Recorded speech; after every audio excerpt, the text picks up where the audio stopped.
Vehicle Health Report. This service keeps you informed about the condition of your car. Log into the Skoda Connect portal. Select Vehicle Health Report.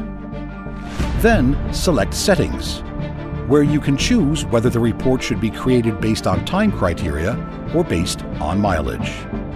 Confirm your choice by clicking Save. Now you can see all registered reports according to relevant categories.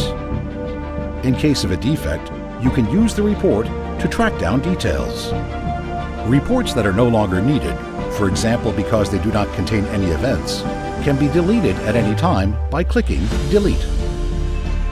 The Vehicle Health Report can also be viewed using the Skoda Connect app.